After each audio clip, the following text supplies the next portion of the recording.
What's going on, guys? Spencer-Mack here. Puppy sitting for a friend. We brought a Luna over. And these are two Ridgebacks. Super handsome little puppies. Kana and Nako. I'm gonna take them on a walk so they don't poop in the house and share my thoughts. I had a friend who is deep into the Amen protocol asking for my reflection of more insights that I've had in comparison.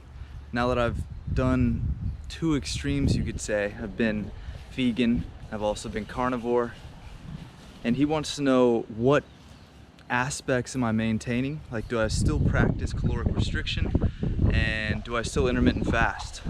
So we're gonna talk about that. All right. Come on, Luna. Come.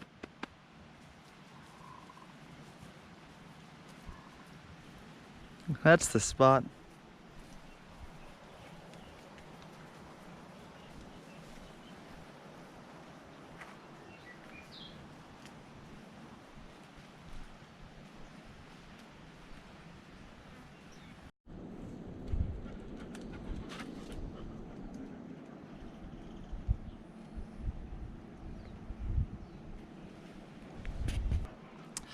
Okay, so I'm certainly going through a series of shorter experiments just to feel and try a lot of different things right now. I adopted a period of higher calorie intake and just eating when I wanted for about a month. And that was about 2 months ago. And mainly doing that just because I felt that I had to reestablish some stores after just submitting my body to such a difficult protocol for so long, and then ending up in the situation that I was in with that really intense electrolyte deficiency and the edema and fatigue. So I saturated in good foods. Now, more recently, where I'm at, I find myself in a natural form of caloric restriction based on my calorie estimations. I should be eating around 3,600 calories a day. That's because I train a lot, I work on a farm, and have a good amount of muscle mass. So I need about that many calories a day. I've been around 2,000 to 2,400 for the past 4 weeks or so. And as opposed to fasting all day and eating one meal in the evening, as I did for 4.5 years on the Amen protocol, now I am having a breakfast somewhere between 9 and 10, and then having dinner somewhere between 6 and 8. And that's been working really good for me. Hey guys, come down here. Come down here. Animals, love those guys. So that's been working really good for me.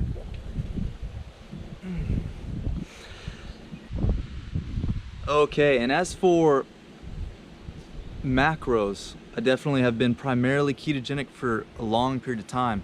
I've more recently been experimenting with adding some simple starches.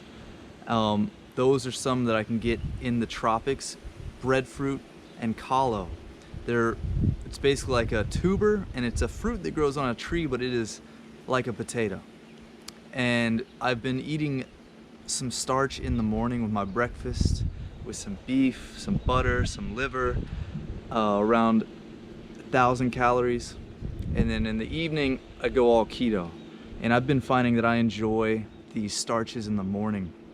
And the starches, from what I understand, your body's naturally more insulin sensitive in the morning, and to eat glucose and protein together is a really strong signal for your circadian rhythm, to reset your circadian rhythm, basically telling yourself, hey, it's morning time, this is where I am in the day, and all the organs and systems get online.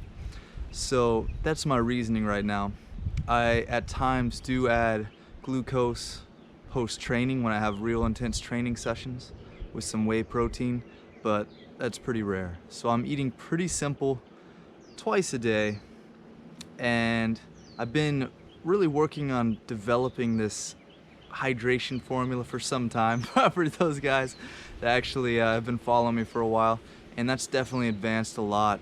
I certainly see that these two aspects of myself, that logical scientist who wants to break everything into pieces and discover something, and then the simplistic Taoist that knows that nature has a perfect prescription, between the carnivore and more of the omonistic approach, I'm finding a nice blend. So I'm excited to share those insights because they've really been helping my digestion for one.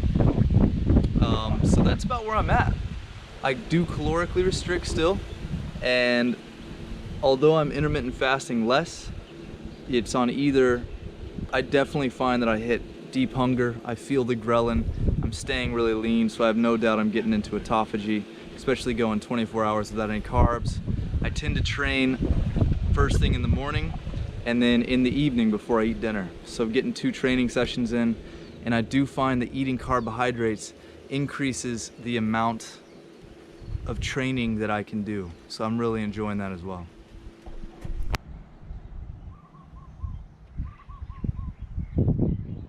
Where'd the puppies go? Over there? Find them, let's find them. Not go! Hunting chickens, I see.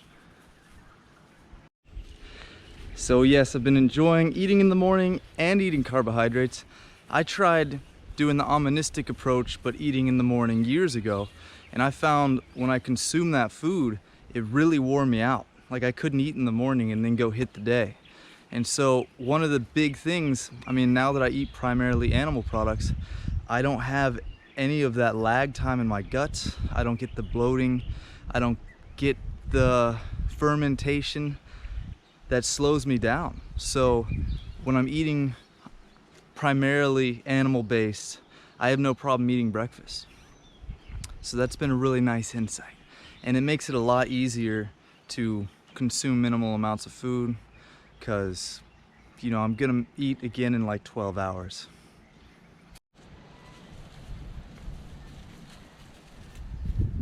Citrus, anyone? This thing is a monster.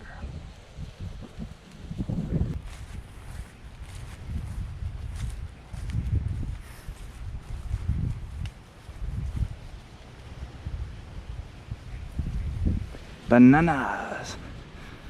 Mango tree. There's a couple mangoes in there.